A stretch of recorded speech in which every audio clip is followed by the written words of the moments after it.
안녕하세요. 저는 악질적인 며느리를 만나 난생 처음 누군가를 향해 강한 원망을 품어본 시엄마 되는 입장입니다. 과거와 달리 요즘 같은 세상엔 어른에게 손에 입고 사는 젊은이들이 줄어들고 있는 추세가 아닙니까? 당연히 부당한 대우를 받을 경우에 젊은이들이 으쌰으쌰 들고 일어날 용기가 있다는 건 손뼉 쳐주고 싶은 부분이에요. 그런 용기 있는 젊은이들 덕분에 사회가 계속 발전하고 자유로워진 거라고 생각합니다. 하지만 때와 장소를 모르거니와 늙은이라면 무조건 틀렸다고 생각해 태클을 거는 젊은이들은 요즘 사회 분위기를 잘못 읽은 게 아닌가 싶어요. 제가 곧 나이 70을 바라보게 된 늙은이긴 해도 최대한 젊은이들 생각을 이해해 주려고 했고 간섭하지 않으려고 노력했는데 아무리 젊은이들이라 해도 사람 자체가 진작에 망가진 꼴이라면 제가 아무리 애써봤자 무용지물이더군요. 그럴수록 서로의 관계가 안 좋은 쪽으로 흘러갈 수밖에 없다는 걸 알았습니다. 반평생 이상을 살았음에도 나름대로 큰 고비 없이 살아왔는데 처음으로 제 심장이 나락으로 떨어지는 일을 겪었습니다. 그게 우리 아들 며느리 때문이라는 것이 무엇보다 가슴이 아프네요. 우리 며느리 얘기 한번 들어보고 가주시겠어요? 저와 남편한테는 정말 작고 소중한 아들이 하나 있습니다. 저는 현 남편과 재혼을 한 사이인데요. 제가 전 남편과 이혼을 한 이유는 난임 때문이었습니다. 그 시절에는 애 하나 제대로 낳지 못하면 소박 맞고 이혼당하는 게 흔한 시절이었어요. 그런 시대에서 저는 결혼 2년 차에 불임에 가까운 난임이라는 진단을 받고 말았고, 시모의 구박과 남편의 방관을 못 이겨 1년 만에 시댁을 스스로 나오고 말았습니다. 사실은 쫓겨난 거나 마찬가지죠. 원치 않는 합의 이혼으로 이혼녀가 되어버렸으니까요.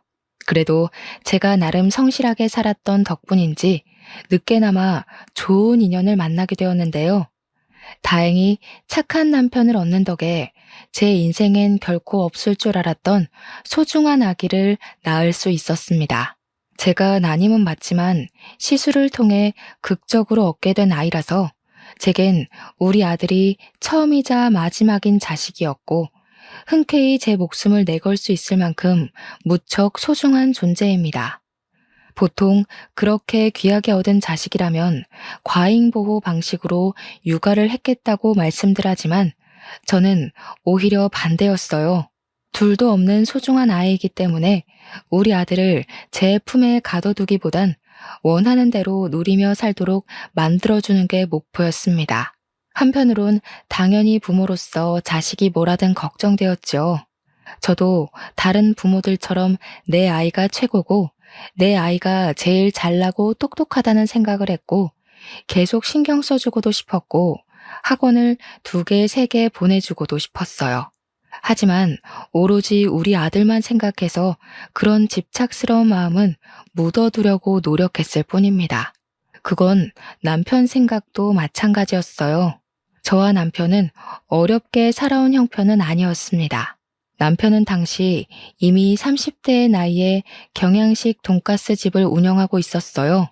번화가에 위치해 있었는데 돈가스도 팔고 파스타도 팔고 각종 브런치를 팔아서 나름 장사도 잘 되던 가게였습니다. 그러니까 저는 그때 남편의 돈가스 집에 아르바이트생으로 갔다가 처음 만나게 된 사이였어요. 당시 제가 돈가스 가게에 지원했을 때 나이가 28살이었습니다. 첫 번째 결혼을 25살에 했는데 3년간 난임으로 시댁에 시달리다가 이혼하고 나와서 먹고 살기 위해 도전한 일이 바로 돈가스집 알바였던 거예요. 그 돈가스 가게를 사전 조사해 봤을 땐 아르바이트생 대부분이 20대 초반 대학생들로 많이 이루어져 있더라고요. 그래서 지원서를 넣었다지만 솔직히 연락도 안 오고 바로 탈락될 줄 알았습니다. 그런데 남편이 제게 흔쾌히 면접의 기회를 주었고 경력 없는 제게 일할 기회까지 준 거였어요. 남편은 정말 좋은 사장님이었습니다. 일한 지 한 1년 지났을 때는 제가 한번 남편한테 아무런 경력 없는 나를 왜 뽑아줬냐고 물어본 적이 있었습니다. 그랬더니 남편 하는 말이 가게 차리기 전 과거에 힘들었던 자신을 보는 것 같아서 저한테 동질감을 느꼈다고 하더라고요. 불쌍해서가 아니라 힘이 되어주고 싶었다고 했습니다. 자기도 남들보다 늦은 나이까지 가난에 허덕여서 제대로 뭘 하지도 못하던 사람이었는데 그때 자신에게 손길을 내밀어준 사람들을 잊지 못하고 계속 챙길 정도로 큰 힘이 되었다고 하더군요. 도움을 받아봤기 때문에 작은 도움이라도 뭐든 힘이 된다는 걸 알아서 자신도 누군가에게 그렇게 베푸는 사람이 되고 싶었다고 했습니다. 그런 남편의 마음이 정말 따뜻하게 와닿았어요. 이혼녀가 된 이후로 저는 제가 정말 별 볼 일 없는 존재라고 생각했거든요. 남편이 보여준 마음 덕분에 저도 모르게 감정이 많이 흔들렸는데 어느새 남편을 더 알아가고 싶고 계속 같이 있고 싶다는 생각이 들더군요. 정말 감사하게도 남편이 먼저 제게 호감을 표현해주는 덕분에 저희는 진지한 만남을 가질 수 있게 되었고 그 인연이 오래되어 제가 31살이 되었을 때 남편과 결혼을 하게 되었습니다. 저는 결혼 전에 남편에게도 난임 사실을 솔직하게 고백했어요. 남편은 그런 것 상관없다고 나만 보고 결혼한 거라서 아이에 대한 스트레스는 받지 말라고 하더라고요. 저의 난임 사정을 이해해준 남편에게 고마워서 저는 적극적으로 시험관을 알아봤습니다. 남편이 저를 좋아해서 그렇게 양보를 해준 거지. 사실은 아이를 원치 않는 게 아니라는 걸 눈치껏 알았기 때문에 저도 남편한테 노력하는 아내가 되고 싶었어요. 그 마음을 하늘이 알아준 건지 열심히 바라고 또 바란 노력 끝에 임신에 성공을 하게 되었습니다. 얼마나 기뻤는지 몰라요. 기뻐서 흘리는 눈물을 그 당시 처음이자 마지막으로 느껴보았습니다. 남편도 정말 많이 좋아해 주었어요. 제게 고생했다고 앞으로는 자기가 뭐든 간에 다 해주겠다며 또 고마운 마음을 표현해 주는데 그 순간 제 주위에만 꽃이 흩날리는 것 같았습니다. 요즘이야 관리만 잘하면 40대에도 아이를 낳을 수 있잖아요. 그런데 그 시절엔 제 나이 30이면 많이 늦은 노산이었어요. 그럼에도 불구하고 저는 33살에 문제없이 아들을 낳는데 성공을 하였습니다. 아들의 존재는 저와 남편의 관계를 더욱 돈독하게 만들었습니다. 저와 남편은 같이 돈가스 가게를 장사하면서 손발 맞춰 아들을 정말 열심히 키웠어요. 아들이 하고 싶다는 거 웬만하면 다 해주며 키웠는데도 신기하게 아들은 오냐오냐 크지 않았습니다. 오히려 초등학교 때부터 반장을 쭉 해오더니 고등학교 때는 전교 회장까지 하는 저희는 아들 보는 것만으로도 이미 효도받고 있는 셈이라서 아들한테 별다르게 원하는 것이 없었거든요. 그런데 제 아들 입장은 저희와 또 달랐나 봅니다. 저희는 생각지도 못했던 기특한 점이 하나 있었는데요. 아들이 어느 날 그런 말을 하더라고요. 자기는 경영 공부를 해서 남편 가게를 프랜차이즈화 시키는 게 목표라고 말입니다. 그 말이 괜히 한 소리가 아니라는 걸 아들은 차차 증명해 보였어요. 학원 필요 없다고 해서 보내지도 않았는데 대단하게도 혼자 힘으로 명문대에 합격했고 대학 가서 열심히 공부하면서 이것저것 혼자 뭘 알아보더니 장학금까지 모으고 있었더라고요. 아들이 말해주기 전까진 저희는 정말 몰랐습니다.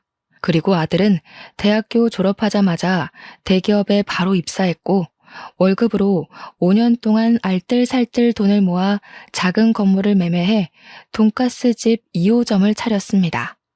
준비되자마자 대기업은 바로 퇴사를 했죠. 모든 걸 스스로의 힘으로 다 끝내놓고 저희에게 알려준 아들의 고백에 대견함을 느꼈지만 한편으로는 걱정도 되었습니다. 사실 저는 아들이 좀 더 안정적인 직업을 가졌으면 했거든요. 자영업은 수입이 불규칙적이잖아요. 대기업까지 붙을 능력을 갖고 있는 아들이 굳이 어려운 길을 가려고 해서 마음이 좀 불편했습니다. 그래서 아들을 설득할까 싶었지만 아들이 어릴 때부터 워낙 자기 아빠의 가게를 좋아하기도 했고 항상 입버릇처럼 프랜차이즈화 시키고 싶었던 목표를 가지고 있었단 걸 아니까 끝내 아들의 아까운 재능이 무산되는 걸 막지는 못했습니다.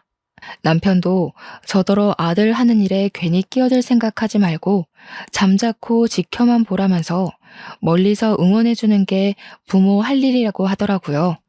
남편은 아들이 원하는 목표를 위해 혼자 고군분투하여 출발 지점까지 왔다는 것만으로도 너무 기특해 죽겠대요.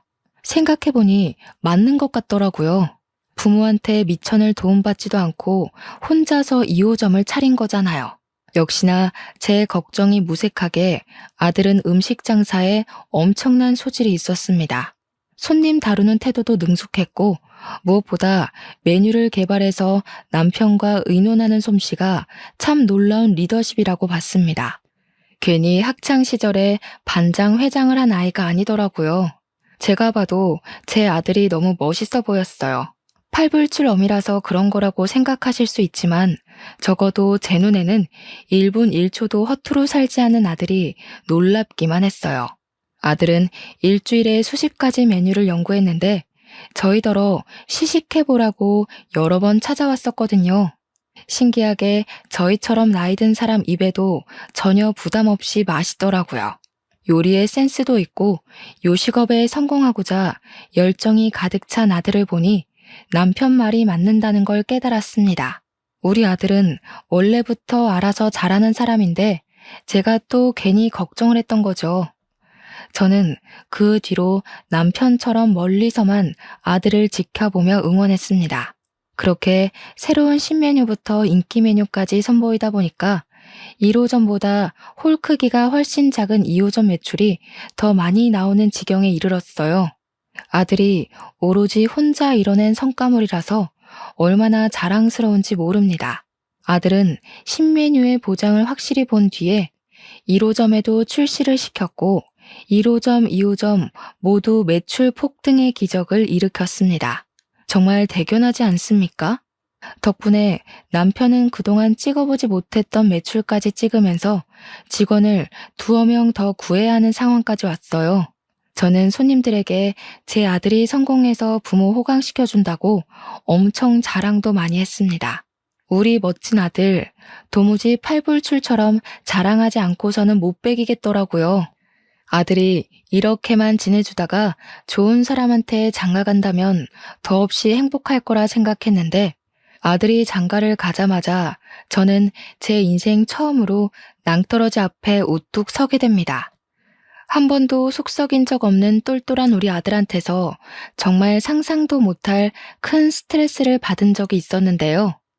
정확히는 아들이 아니라 아들이 달고 온 혹 때문에 제가 뒤로 넘어갈 뻔한 일을 겪게 되었죠. 30대가 된 아들이 결혼할 여자라고 데려온 며느리는 당연히 첫 대면에선 문제가 없었습니다. 어머님 하면서 우리 아들처럼 사교성도 좋았고 젊은 사람같이 싱그럽게 애교도 곧잘 부렸어요. 딸 없는 서름을 그때 처음 느꼈을 정도로 며느리는 예쁜 짓을 많이 했습니다. 무엇보다 제가 며느리를 마음에 들어했던 건 며느리가 동물병원 간호사였기 때문이었어요. 저와 남편은 결혼을 하면서 귀한 아들을 얻기 전에 새 식구를 둘이나 들인 적이 있는데요. 누가 남편 가게 앞 전봇대에다가 버리고 간 유기견들입니다. 당시 작고 하얀 개가 2마리 있었는데 병원에 데려가서 물어보니 둘 다 3개월 정도 된 아이라고 하더군요. 저희 부부가 손수 건강검진까지 시켜줬는데 다행히 저희가 빨리 발견해주는 덕에 건강에는 문제가 없었습니다. 문제는 그 강아지들을 버리고 간 주인이었어요. 치료나 검사는 마쳤지만 이 강아지들을 다시 전봇대 앞에 데려다 놓을 수가 없겠더라고요. 주인 전화번호가 있는 것도 아니었고요. 제가 차마 강아지들을 떠나지 못하고 있으니 고맙게도 남편이 먼저 저한테 키워보자고 제안을 먼저 해주었어요. 강아지들을 저희가 키우기로 한 이유는 저 때문이기도 하지만 제가 그날 남편에게 가게에서 프로포즈를 받은 날이기도 했거든요. 같이 마감하고 집에 가려던 차에 개들을 발견했기 때문에 뭔가 특별한 날에 주어진 선물 같은 존재라고 느꼈습니다. 그때만 해도 제가 난임이라서 애를 못 낳을 줄 알았거든요. 그래서 강아지들을 우리 자식들로 생각하며 키우기로 한 거였어요. 그런데 그 후로 기적처럼 아들이 태어났고 아들도 강아지들이랑 남매처럼 정말 잘 지냈습니다. 나이가 들어 무지개 다리를 건넌 개들이 낳은 새끼가 있었는데 며느리가 들어왔을 때는 그때 그 새끼들이 성견이 되어 있던 상태였어요. 며느리가 동물병원 간호사라니까 괜히 우리 강아지와 잘 맞을 것 같고 좋은 식구가 되어줄 것 같다는 생각이 들더라고요. 아들이 여자 보는 눈까지 좋아서 이렇게 동물의 진심인 며느리까지 들어왔구나 싶었습니다. 모든 세상이 제 편에 서서 저를 응원해준다고 생각했어요. 지금 돌아보면 참 일차원적인 마음이었던 거죠. 너무 안일했어요. 아들이 결혼하고 신혼여행 다녀온 뒤 아들과 며느리가 저희 집에서 하룻밤 자게 되었는데요. 모두가 각자 잠자리에 든 새벽, 거실 밖에서 개들이 자꾸 짖는 소리가 들리는 겁니다. 남편은 골아떨어져서 몰랐는데 저는 원래 잠기가 예민해서 방음 잘 되는 방이라도 애들 소리를 잘 듣곤 했습니다. 평소 불 다 꺼진 새벽에는 개들이 짖지 않는데 무슨 일인가 싶어 슬쩍 나가봤거든요. 그런데 의외로 며느리 목소리가 같이 들리더라고요. 이 개놈 자식들이 가만 안 있어? 아, 침 흘리는 것 좀 봐. 더럽게 어딜 가까이 오려고. 주워온 개들이 낳은 새끼들이래. 접종이나 제대로 했는지 모르겠다. 아이씨, 저리 안 가? 며느리는 우리 개들을 발로 죽 밀어내며 누군가랑 통화하고 있었습니다. 결혼 인사 왔을 때만 해도 우리 개들을 사랑스러운 눈으로 봐주던 며느리가 저희 애들을 개만도 못한 취급하는 걸 보고 충격 먹었어요. 제가 용화시켜 사연을 쓴 거지 실제 며느리 행실은 감히 누구한테 일러주기 무서울 정도로 과격했습니다. 그날 본 며느리는 제가 알던 며느리와 완전히 다른 분위기였어요. 너무 놀라서 오히려 제가 오해한 게 아닌가 생각하려고 애썼습니다. 그래서 아무한테도 말하지 않고 저만 수시로 고민하면서 밤을 새웠어요. 다음날 아침 돼서 다시 보게 된 며느리는 제가 알던 며느리처럼 개들한테 상냥한 간호사더라고요. 그만 신혼집으로 돌아간다고 나서면서도 개들이랑 헤어지는 걸 아쉬워하며 떠났습니다. 그 이후로 이틀이 지났는데도 마음 한구석에 찝찝한 마음이 사라지지 않더라고요. 제가 한번 신경이 쓰이면 그 부분이 해결될 때까지 고심을 길게 하는 편이라서 결국엔 제가 직접 아들 가게에 방문을 했다가 아들한테 슬쩍 물어본 적이 있었어요. 새아기에 대해서 궁금한 게 있어 찾아왔다. 네가 분명 새아기 만날 때 우리 집에 개 키운다고 얘기를 했다 했지? 그때 정말 강아지 좋아한다고 말을 했었니? 당연하지. 개 싫어하는 사람이 동물병원 간호사를 했겠어? 개나 고양이 가리지 않고 환장하는 애야. 근데 갑자기 왜 그런 걸 물어? 정말 그것 때문에 여기까지 찾아온 거야? 아, 그러니? 아니다. 내가 아무래도 착각했나 봐. 유라한테는 내가 이런 거 물었다는 거 말하지 마. 괜히 오해 생길라. 그때만 해도 저는 제가 역시 착각한 거라고 생각했습니다. 그날 집에서 본 며느리의 괴팍한 얼굴을 잠결에 잘못 보고 잘못 들은 거라고 봤어요. 하긴 동물을 싫어하는데 어떻게 동물병원 간호사를 하겠습니까? 그날은 며느리에게 제가 모르는 사정이 있어서 그랬을 거라고 이해하고 넘겼습니다. 그런데 말입니다. 또 한 번 며느리의 실체가 의심스러운 정황을 저만 목격하게 된 적이 있었는데요. 제가 남편이랑 같이 출근했다가 근무하던 중간에 집에 볼 일이 있어서 혼자 집에 잠깐 돌아간 적이 있었거든요. 근데 신발장에 모르는 신발이 널브러져 있더라고요. 마치 어린아이가 마구잡이로 벗어놓은 것처럼 구부러져 있듯 놓여 있었습니다. 우리 아들 신발이라기엔 작은 것 보니 며느리의 것 같았어요. 며느리한테 도어록 번호를 알려준 적이 없는데 아마 아들이 알려줬나 봅니다. 그럼 연락이나 줄 것이지 연락도 없이 집에 무슨 일로 온 건가 싶더라고요. 신발도 가지런하게 두지 못하고 연락도 없이 함부로 시댁을 찾아오고 여기서 저는 며느리에게 조심성이 좀 부족하구나라는 걸 느꼈습니다. 그리고 우리 개들은 웬만해선 집안에서 잘 짖지를 않는데 그날은 현관문 열자마자 3마리의 왈왈거리는 소리가 귀를 때리더라고요. 희한하게 며느리만 있으면 개들이 그렇게 짖어요. 이건 남편이랑 아들은 모르고 저만 눈치챘던 부분인데 알 때마다 기분도 별로입니다. 그리고 애들 소리에 뒤이어 함께 들리는 며느리의 고성은 또 한 번 며느리의 실체를 의심하게 만들었어요. 야, 이 새끼들이. 냄새나 죽겠네. 저리 안 꺼져? 확 갖다 버린다. 내가 너희처럼 시끄러운 애들 한두 번 보는 줄 아니? 다시는 못 짖게 만들어버릴 수도 있어. 그때만 생각하면 제가 아직도 온몸에 털이 바짝 서요. 며느리는 우리 개들에게 쌍욕을 섞어가면서 하찮은 짐승 취급을 하고 있었는데요. 또 우리 애들을 함부로 건드리기라도 했는지 애들이 깨갱거리는 소리도 나더라고요. 그 순간 심장이 벌렁거릴 정도로 너무 놀라서 다리가 후들거렸습니다. 며느리의 계속되는 욕지거리에 저는 얼른 신발을 벗고 안으로 들어갔어요. 주방에서 들리는 소리였고 가까이 가보니까 며느리가 냉장고를 뒤지면서 개들과 씨름 중이더군요. 어머나, 이게 뭔 난리야? 세아가, 너 거기서 뭐 하는 거니? 왜 연락도 없이 들어와서 남의 집 냉장고를 뒤지고 있어? 개소리 때문에 얼마나 시끄러웠는지 며느리는 제가 온 줄도 몰랐나 봅니다. 제 목소리에 돌아보더니 끽 소리를 지르며 눈을 동그랗게 뜨더라고요. 그러면서 금세 제가 알던 상냥한 며느리 얼굴로 돌변했습니다. 아, 어머님 언제 오셨어요? 남편 말로는 자기 좋아하는 반찬을 어머님이 만들어놨다고 나중에 가져가라고 하셨다던데. 제가 몸이 안 좋아서 오늘 반찬했거든요. 일찍 집에 가는 김에 그 반찬 챙겨가려고요. 그럼 그렇다고 연락이라도 했어야지.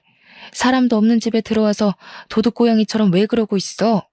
게다가 너 아까 우리 애들한테 욕했어? 저는 어머님 아버님 출근하셔서 방해될까봐 연락 못 드린 건데 강아지 일은 오해세요. 개들이 자꾸 저를 물려고 하길래 놀라서 그만 말이 강하게 튀어나왔나 봐요. 놀랐다고 우리 개들을 내다 버리네 마네 그런 소리를 한 거야? 너는 동물병원 간호사라면서 개들 다루는 법도 모르니? 너희 동물병원에서는 애들이 말 안 들으면 막 그렇게 욕해?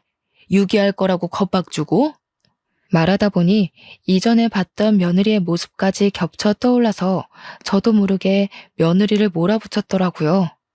단지 그동안 며느리에게 경고하고 싶었던 말을 다 해버렸던 거였어요. 그런데 제게 은근히 대꾸 잘하던 며느리가 점차 변명거리가 없는지 갑자기 눈물을 보이는 거 아니겠어요?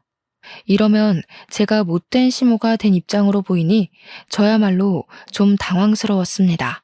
그래도 제가 어머님 아들 배우자이고 며느리고 같은 식구인데 어떻게 걔보다 저를 못난 취급하세요? 너무해요, 어머님. 요즘 세상에서 어머님처럼 그렇게 며느리 갈굼하시면 꼰대 소리 들어요. 요즘은 인권이 워낙 중요한 시대라서 아랫사람이라도 조심히 대하셔야 된다고요. 훌쩍이던 며느리는 그대로 집을 뛰쳐나가 버렸습니다. 며느리가 서러운 마음에 그랬다는 건 알겠는데 발언 내용이 너무 기가 차서 한동안 자리를 뜨지 못하겠더라고요. 며느리가 울기까지 했으니 저는 당연히 그 일이 아들 귀에 들어갔을 거라고 생각했습니다. 아니나 다를까 아들이 퇴근 시간쯤에 우리 가게로 찾아왔어요. 역시 오자마자 며느리 얘기를 하는데 며느리는 제가 생각했던 것보다 더 우습게 상황을 설명해 놓았더군요. 엄마, 낮에 와이프랑 문제 있었다면서. 와이프 말로는 엄마가 마음대로 집에 들어온 거랑 걔들 때문에 섭섭하게 했다던데. 내 탓이야. 내가 대신 반찬 가져와 달라고 비밀번호 알려줬어. 그리고 걔 문제는 엄마가 오해가 좀 있었던 것 같아. 그 사람 엄마가 생각하는 그런 의도 아니었대.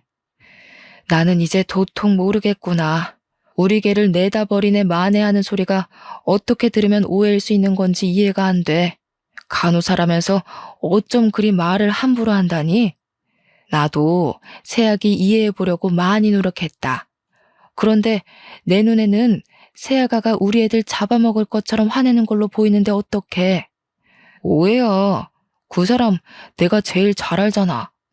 엄마랑 다투고 와서도 많이 반성하고 울었어. 강아지 문제는 내가 좀 더 대화를 해볼게. 아직 와이프가 서툴러서 그래. 엄마가 먼저 좀 봐주라. 앞으로 며느리한테 하고 싶은 말 있으면 그냥 자기한테 해달라는 아들의 부탁은 저를 더 갑갑하게 만들었습니다. 아들은 제 이야기를 귀 기울여 들어주었지만 내뱉는 답변은 계속 서로 오해를 했던 것 같다고만 했어요. 처음으로 아들과 대화하면서 벽을 느꼈던 순간입니다. 서운했으나 이해도 되었어요. 며느리의 그런 모습을 본 건 저밖에 없었거든요.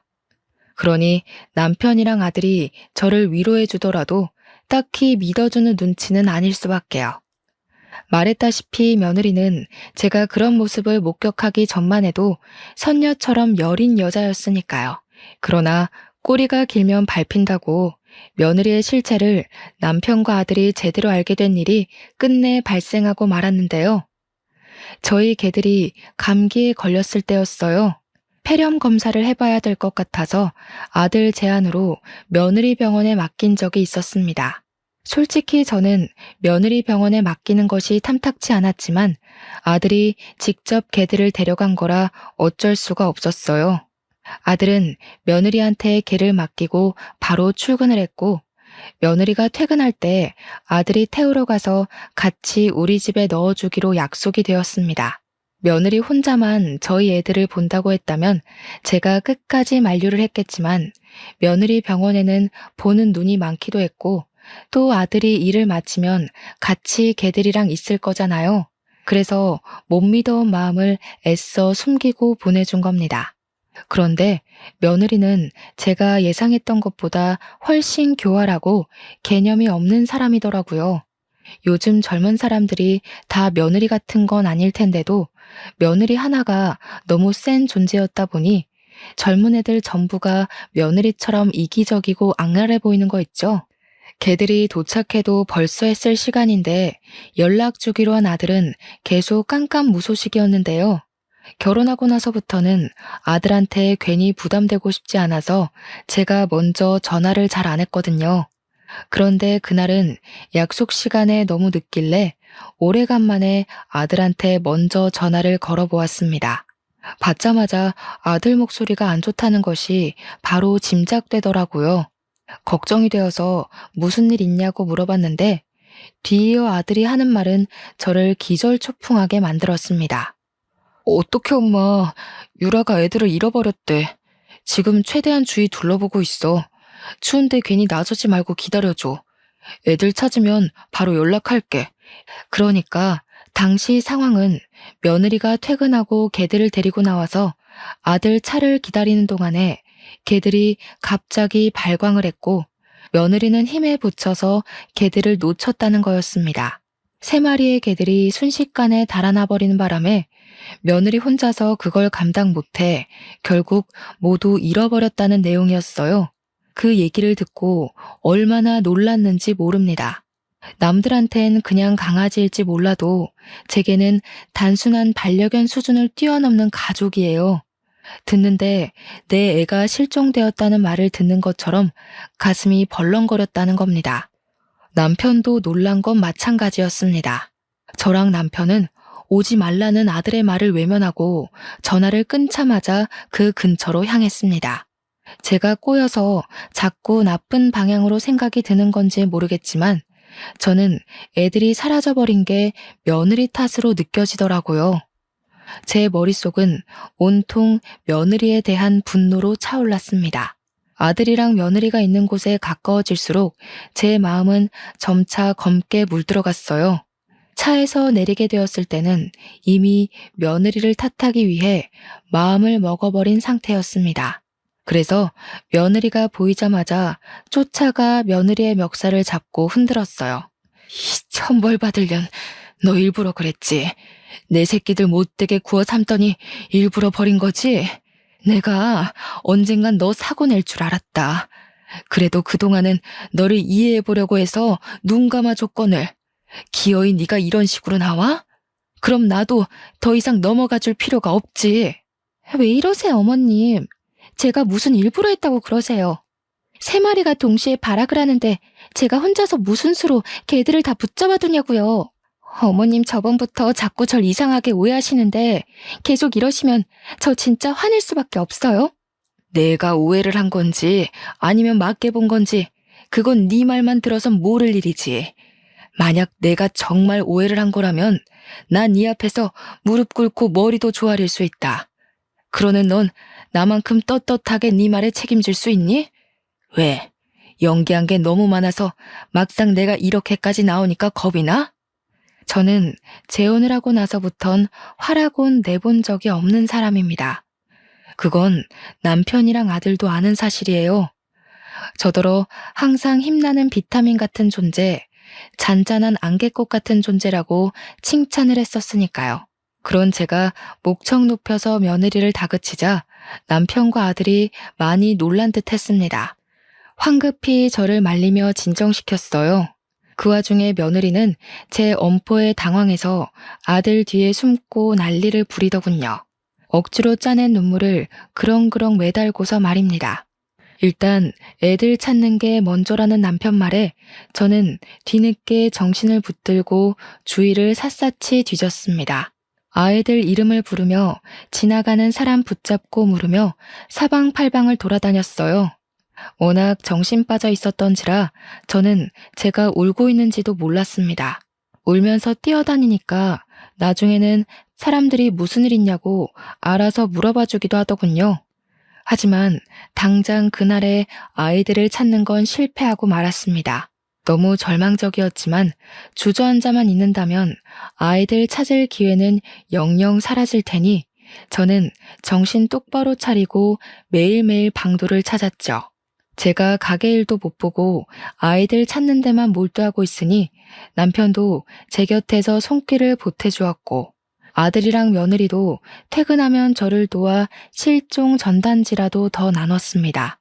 반드시 찾을 거라는 일념 하나만 생각하며 움직였는데 제가 무슨 짓까지 했냐면 거리에 주차된 블랙박스랑 주위 건물 CCTV까지 제발 사정하고 부탁해서 확인을 했어요.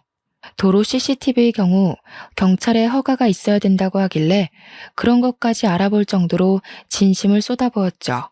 CCTV를 확인할 때 남편은 제 곁을 지켜줬고 아들이랑 며느리는 출근 때문에 적정 시간만 돕다가 집으로 돌아간 상황이었습니다. 그렇게 확인한 CCTV 자료에서 저는 며느리 실체에 대한 확신을 얻은 셈이었고 남편은 생소한 며느리 모습에 굉장히 충격을 받았어요. 제가 확인했던 블랙박스, CCTV를 다 조합해보면 며느리가 우리 애들을 일부러 버렸다는 걸 쉽게 알 수 있었습니다. 카메라에 며느리 모습이 대거 찍혀 있었는데 며느리가 인도에서 나오더니 주위를 둘러보다가 개들을 도로 쪽으로 풀어버리는 거 아니겠어요? 그렇게 며느리에게서 해방된 개들은 도로를 막 뛰다가 차편의 위협을 받기도 했고 중구난방으로 방향까지 못 잡다가 건너편으로 사라져 버렸습니다. 다행히 차들이 신호를 받은 상태여서 2차 사고 위험은 없었어요. 그땐 아들이 며느리에게 당도하기 전이라서 그 사실을 알고 있는 사람은 저와 며느리뿐일 겁니다. 남편도 이제야 며느리의 진짜 얼굴을 알게 되었으니 충격이 클 테죠. 마치 제가 며느리의 실상을 처음 봤던 순간처럼요. 모든 걸 본 저와 남편은 며느리한테 나란히 화가 나서 이거 이대로 두면 안 되겠다는 생각을 했습니다. 우선 저희가 장사 자리를 너무 오래 비웠기 때문에 남편은 장사로 돌아가야 했고 나중에 아들을 따로 불러서 며느리가 일으킨 사건에 대해 논하기로 했습니다. 그리고 저는 아침부터 당장 며느리 동물병원으로 찾아갔습니다. 제가 동물병원에 등장하자 며느리가 좀 놀라더라고요. 그러더니 금세 저를 걱정하는 얼굴로 잠 좀 주무셨냐고 묻는 겁니다. 저는 거기다 대고 바로 귀싸대기를 날렸습니다. 사람들 눈도 신경 쓰지 않고 말입니다. 개만도 못한 년. 네 편 안 들고 개들 편 들어서 섭섭하다고 했니? 어떻게 너를 개보다 못한 취급하냐고 했어? 몰라서 물어? 네가 그런 취급밖에 못 받은 건 애초에 네가 개만도 못한 년이기 때문이야. 주워온 개라고 세균 취급하는 네가 어떻게 동물병원 간호사가 됐는지 모르겠네. 여기 직원들이랑 보호자들은 아니? 네가 지난밤에 우리 애들 유기시켰다는 거? 당시 시간이 아침이었던지라 방문자가 많았고 직원들도 다들 모여있던 차였는데 제 말을 듣고 모두가 놀라서 며느리에게 시선을 던졌어요. 당황한 며느리는 얼굴이 시뻘개져서 저를 어떻게든 끌고 나가려고 했습니다. 저는 그런 며느리를 밀치고 원장이라는 사람을 찾기 위해 이리저리 돌아다녔죠. 그리곤 원장실 한 곳을 들어가 의사 선생님한테 다짜고짜 CCTV를 보여주었습니다. 선생님, 여기 이 아가씨가 안고 있는 강아지 3마리를 어떻게 하는 걸로 보이세요?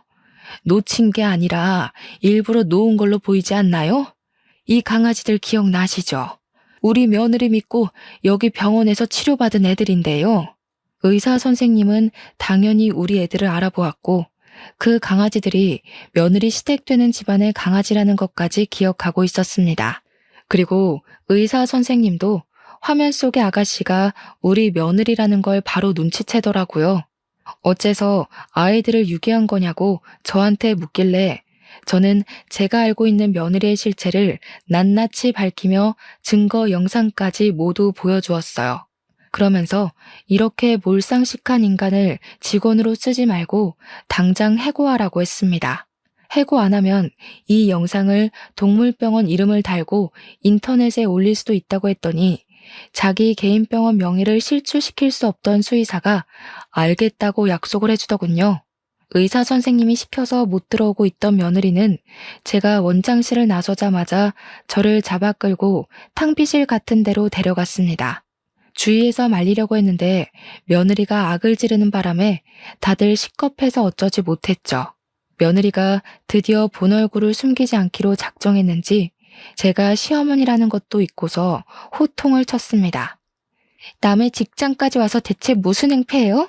그래요. 내가 그 녀석들 좀 풀어줬어요. 걔들 때문에 남편이 나랑 아이 가질 생각을 안 하잖아요. 남편이 계속 걔들 노견이라고 살아있을 때 추억 많이 만들어야 된다면서 개소리만 하길래 답답해서 그랬어요. 못된 것. 내 아들이 너 이런 애인 줄 알면 상종도 안 할 거다. 어디서 이런 짐승만도 못한 사람이 우리 집에 들어와서 앞길을 틀어막아. 우리 애들이 너만 보면 짖던 것도 다 이유가 있었던 거야. 네가 보통 애가 아니라는 걸 알고서 그렇게 표현을 해댔던 거였어. 아, 지겨워. 자꾸 내 새끼 우리 자식 하면서 의미 부여하시는데 그래봤자 걔는 걔예요. 그것들은 사람보다 못한 것들 맞는다고요. 저 동물병원 간호사인 거 잊으셨어요? 그런데 의미 넣는 어머님이야말로 정신병 있는 겁니다. 병원 가보세요. 너 말 잘했다. 네가 이렇게 나와주길 바라고 내가 소형 카메라를 산 거야. 고소당할 준비나 하거라. 세상 무서운 줄 모르고 어디서 그런 상식 없는 행동을 해. 네가 저지른 행실 내가 아주 단단히 떠벌려 줄 테니까 각오해라. 제가 가방을 단단히 챙겨 들고 탕비실을 나가는데 며느리가 당황해 있다가 뒤늦게 어머님 소리를 지르며 튀어나왔습니다. 그리고는 주위 사람 시선은 안중에 없는지 제 가방만 잡고 늘어지더군요. 제가 무게의 중심이 휘청거려 고꾸라지자 지켜보던 직원들이랑 보호자들이 다 같이 나서서 도와주었습니다. 의사 선생님 2명까지 나와서는 저를 부축해주면서 며느리를 향해 무슨 짓이냐고 혼쭐을 내었어요. 남들이 뭐라고 하든가 말든가 며느리는 미친 듯이 제 가방만 뒤지면서 내용물을 다 쏟아냈고 수영 카메라 어딨냐고 소리치기만 했습니다. 내가 정말 너를 볼 때마다 심장이 두근거린 이유가 다 있었네. 카메라 같은 건 없다. 그런데 이제 그게 무슨 소용이니? 이미 너의 그 추악한 실체를 본 사람들이 이렇게 많아졌어. 여기 모든 사람들의 눈과 기억을 가리지 않는 이상 더는 못 숨긴다. 며느리가 제 말을 듣고 정신을 차렸을 땐 이미 사람들한테 경멸의 시선을 받고 있을 때였습니다. 의사 선생님들은 그 자리에서 며느리에게 해고 통보를 하였고, 보호자들은 대놓고 며느리를 욕하면서 며느리 담당으로 된 보호자들은 당장 관리 선생님 바꿔달라고 원성이 많았습니다. 그리고 남편이 아들을 불러서 얘기를 했는지 아들 또한 며느리 실체를 알고 충격을 많이 받았고, 집에서 며느리랑 둘이 대판 싸운 걸로 알고 있어요. 결국 이혼을 받아들이지 못하는 며느리를 대상으로 아들은 소송을 시작했고, 똑똑한 아들은 며느리의 행실이 담긴 영상들을 정리해서 변호사에게 제출을 했습니다. 개중에는 동물보호법에 위반된 행동도 있어서 며느리에게 내려질 처벌은 위자료 외에 수백만 원의 벌금이 보태어질 예정이라고 하네요. 무슨 난리인지도 모를 판이 벌어지고 난 후 우리 집 개들을 찾을 수 있었는데 다행히도 다른 동물병원에서 보호를 해주고 있었더라고요. 마지막으로 본 날보다 조금 꼬질꼬질해졌지만 정말 무사하고 건강하게 발견돼서 얼마나 다행이었는지 모릅니다. 착실하게도 셋이서 같이 붙어 다녔나 봐요. 병원에서도 처음 발견했을 때 3마리 같이 있었다고 하더라고요. 그 뒤로 며느리가 울고불고 자신을 질책하며 아들을 붙잡았지만 아들은 며느리만 보면 가족 같은 반려견들이 유기되었던 악몽이 떠올라 괴로워했습니다. 그래서 자꾸만 집 앞에 찾아오는 며느리에게 쌍욕까지 하면서 완전 절연을 해버렸어요. 무슨 용기인지 모르겠으나 우리 아들한테 안 통하니까 이해가 저한테까지 매달리기 시작하는 거 있죠. 어머님, 제가 잘못했어요. 어머님이 저보다 개들을 더 예뻐하는 것 같아서 질투나서 그랬던 거예요. 제가 정말 실수했어요. 한 번만 용서해 주세요. 저희 아빠 엄청 보수적이라서 저 이혼당한 거 알면 진짜 큰일 나요. 너는 내가 아주 만만한가 보구나. 들키면 눈 감아주고 빌면 넘어가주고 하니까 나를 아주 쉽게 봤나 본데. 잘못에 대한 대가를 받아야 다신 헛짓거리 안 하지 않겠니? 가서 너희 부모한테 다시 교육받고 똑바로 살거라. 며느리를 그렇게 쫓아보내버렸더니 저희 가정은 기다렸다는 듯 바로 평화가 찾아왔습니다. 그리고 아들은 제게 그동안 믿어주지 않아서 죄송하다고 사과를 했어요.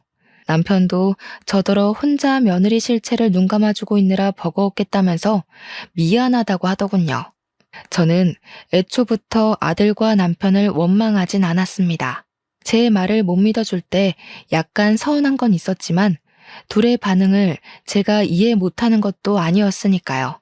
며느리가 정상적이기만 했어도 저는 아들네 부부에 터치하는 일은 없었을 겁니다. 하지만 파렴치한 며느리라면 제가 어찌 무시만 하고 있을 수 있겠나요? 아들이야 워낙 똑똑해서 마냥 당하고만 살 사람은 아닌 걸 알기 때문에 충분히 알아서 잘할 거라고 믿어 의심치 않았지만 우리 강아지들은 아니잖아요. 강아지들은 여전히 가족들의 손길이 필요한 존재란 말입니다. 감히 내 새끼들을 건드렸다면 저는 그런 사람을 가족으로 둘 생각도 옆에 둘 생각도 없는 사람이에요. 반려견을 안 키우는 분들은 가족과 반려견을 동등히 하는 제 마음을 이해하기 어려울 겁니다. 그분들 마음까지 강요해서 위로받을 생각은 없어요. 하지만 다들 동물이라고 함부로 해도 되는 존재로 생각하진 말아주셨으면 해요. 생명의 가치를 제가 감히 지정할 순 없겠지만 세상 모든 사람들도 저와 똑같이 목숨을 평가할 권리는 없는 거잖아요. 나쁜 마음 먹는 사람은 있어도 나쁜 마음 먹는 동물은 없다는 거. 아는 지인한테 들었었는데 감명이 깊었던지라 남겨봅니다.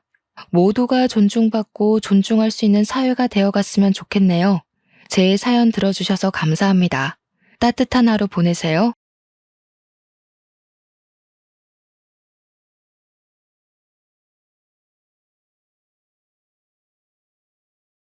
안녕하세요.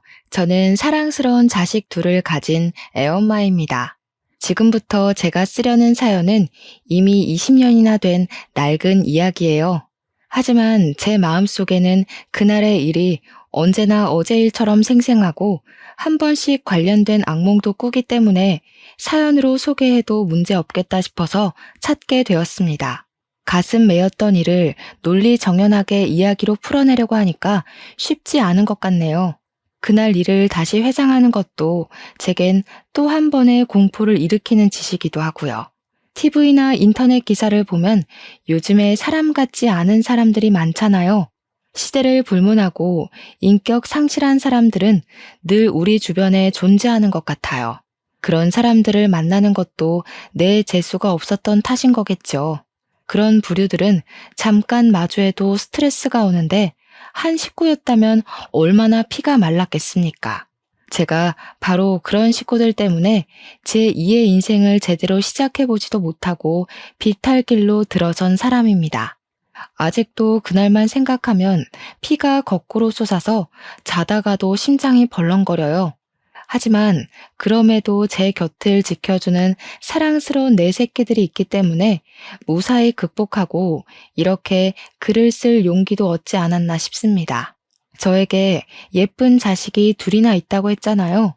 제 자식들은 서로 2살 차이가 납니다.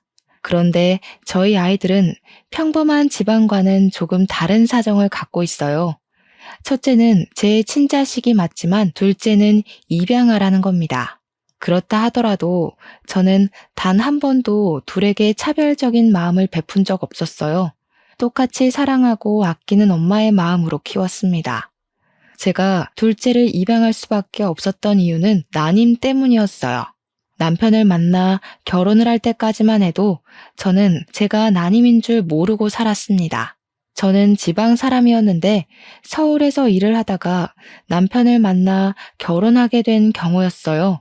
결혼을 하고 나서부터 친정은 더더 볼 수 없는 지경에 이르렀는데 이건 뭐 제 시대 때의 며느리들은 거의 결혼하고 친정과 발길이 끊어지는 터라 서러운 축에 못 끼는 부분이었습니다. 가장 문제가 되었던 건 제 난임이었어요.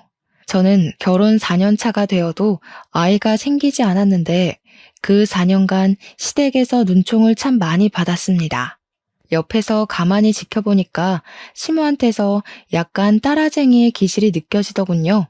시모에게는 고등학교 동창인 친구들이 몇 명 있습니다. 그 모임을 주기적으로 가져서 나이가 든 지금에도 여전히 친구들을 만나고 있다고 했어요.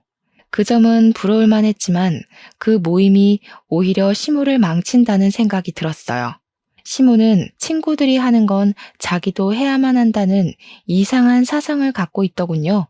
친구들이 결혼을 하면 자신도 결혼을 해야 하고 친구들이 해외여행을 가서 자랑을 하면 자기도 한 번은 다녀와야 하는 등 친구들로부터 도태되는 걸 싫어했습니다. 그것이 제게도 불똥이 튈 수밖에 없었던 건 시모 친구들에게 전부 손주가 있다는 사실 때문이었어요.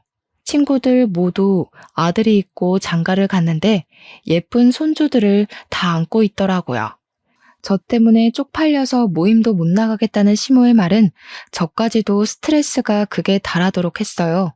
한 번은 남편이 출근해서 아침 차려주고 저도 출근하려고 뒤늦게 밥을 먹고 있는데 시모가 화장실 가더니 제가 먹고 있는 국그릇을 확 엎어버리더라고요.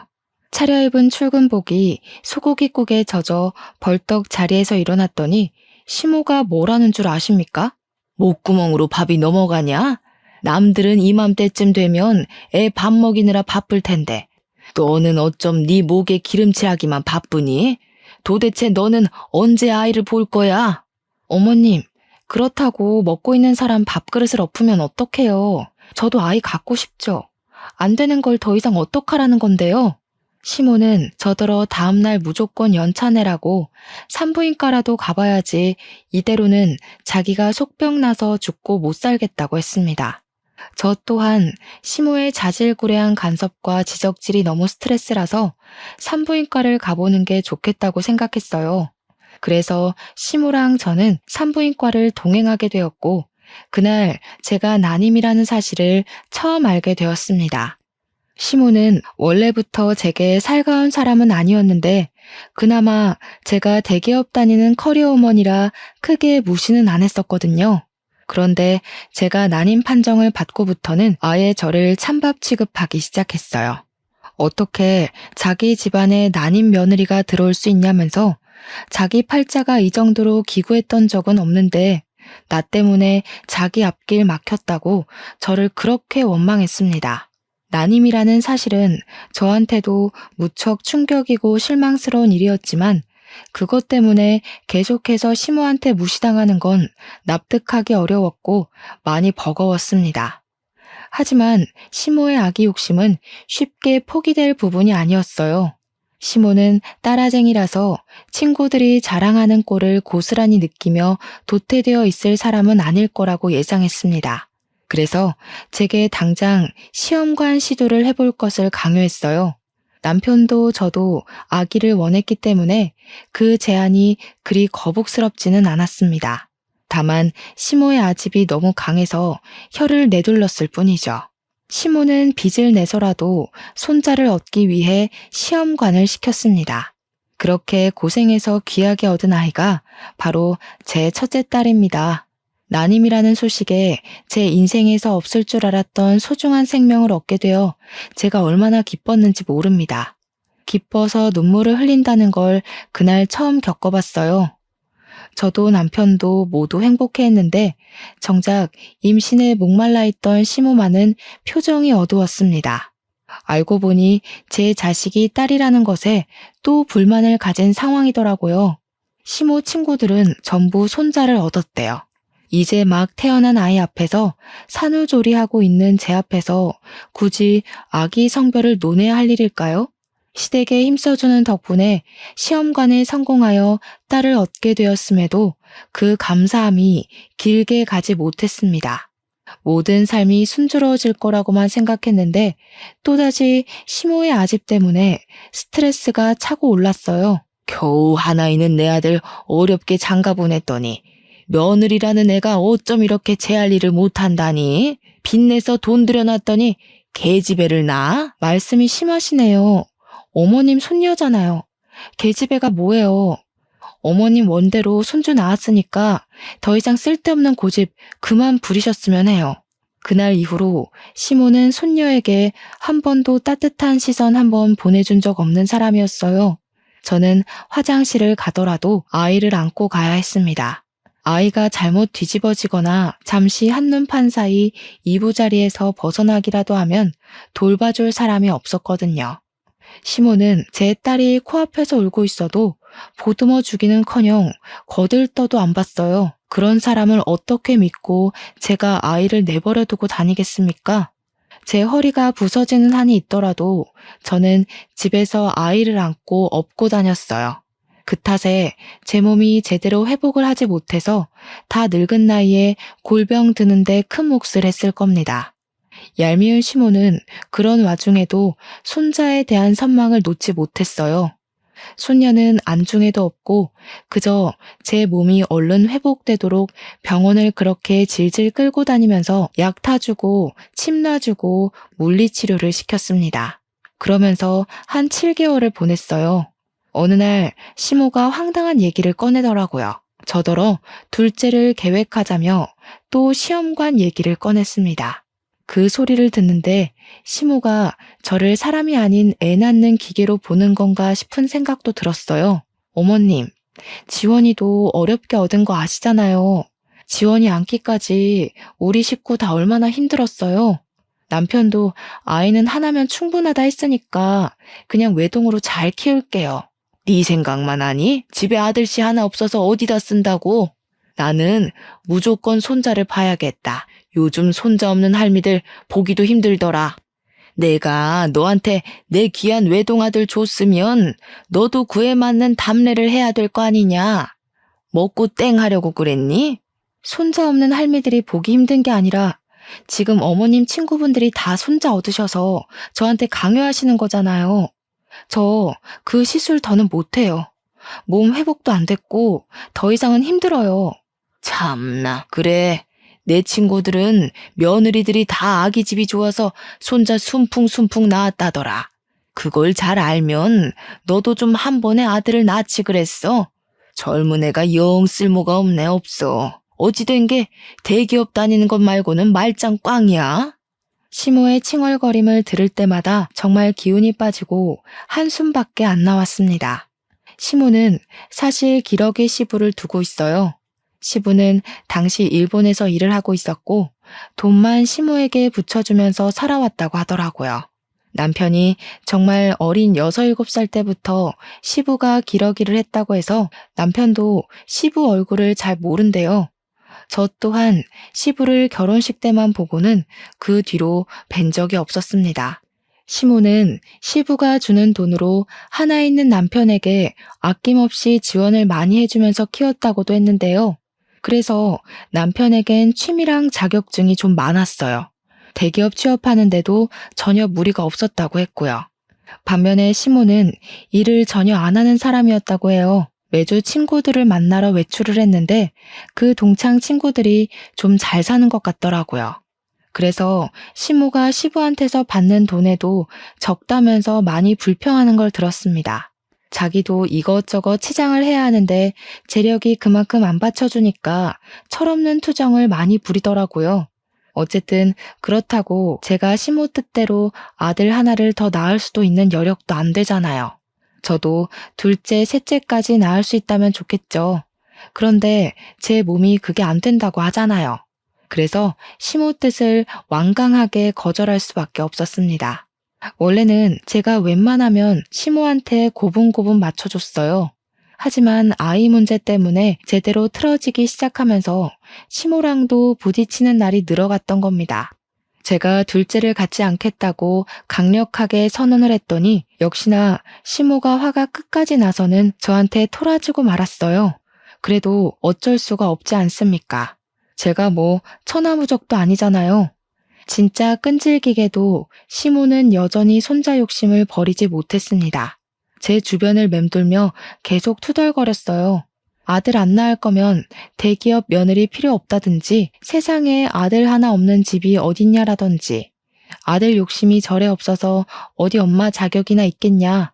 너 때문에 내 아들까지 앞길이 캄캄하다 등등 엄청 징징거리고 툴툴댔습니다. 시모가 저를 진작에 자기 아들과 이혼시키지 않았던 건 딱 한 가지 이유 때문이었어요. 제가 남편과 같은 대기업 사람인데 듣자 하니 시모 친구들 며느리 중에서 제가 가장 학력이 높은 것 같더라고요. 제 결혼식 날 시모 친구들이 저랑 시모 앞에서 대기업 며느리 생겨서 시모는 참 부럽겠다며 유난을 떨었었거든요. 그때 시모 어깨가 하늘로 치솟았는데 시모가 처음이자 마지막으로 제게 우리 아가라고 불러줬던 것 같아요. 어쨌든 시모가 제 속을 뒤집어 놓고자 일부러 저를 따라다니며 염장 지르는 걸 알기 때문에 저는 그냥 시모의 잔소리를 한 귀로 듣고 한 귀로 흘려버렸어요. 그나마 고마웠던 건 남편한테 시모의 이런 고집을 얘기하면 남편이 저랑 같이 시모 욕을 해준다는 것에서 위안을 많이 얻었습니다. 남편의 존재는 저를 시댁에서 버틸 수 있게 하는 이유가 되는 사람이었어요. 한 번은 시모가 제게 또 손자 가지고 툴툴거릴 때가 있었는데 그걸 남편이 본 적 있었거든요. 남편이 바로 직접 나서서 시모의 잔소리를 막아주더라고요. 제발 좀 적당히 해.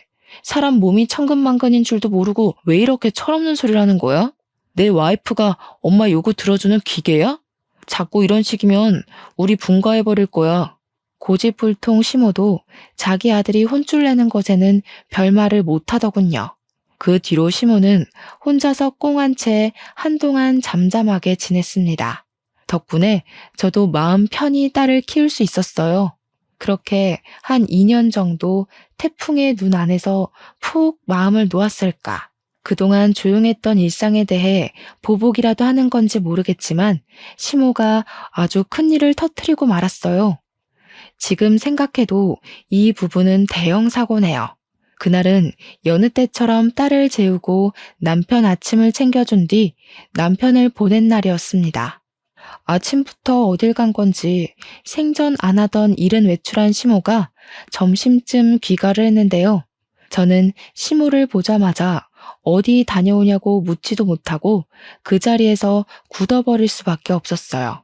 시모가 웬 의문의 아기를 하나 안아들고 있더라고요. 갓난 아기였고 포대에 감싸져 있는 아들이었습니다. 이제부터 우리 집 손자 될 아이다. 앞으로 너도 아들이라고 생각하고 잘해라. 아직 태어난 지 2달밖에 안 돼서 우리 식구로 들이기 딱 좋을 때야. 시모의 말에 저는 너무 충격을 받아서 온갖 생각이 다 들었습니다. 남편이 나 몰래 낳은 아이인가? 시모랑 남편이 나 모르게 작당해서 만든 아이인가? 이거 남편 불륜인가? 정말 별의별 생각이 다 들었지만 해답이 빠르게 내려지지 않았어요. 그냥 이게 다 무슨 상황이냐고 대뜸 언성만 높였습니다. 그러니 시모가 저더러 입 닥치고 자리에 앉으라고 애기 놀란다고 하더군요. 어처구니가 없었지만 대체 이게 무슨 영문인지 사정을 알아야 해서 시모하는 걸 지켜보기만 했었어요. 그리고 저는 시모하는 소리에 기함을 토하고 말았습니다. 진짜 제정신 아닌 사람인 줄 알았어요. 뭘 했다고요? 브로커요?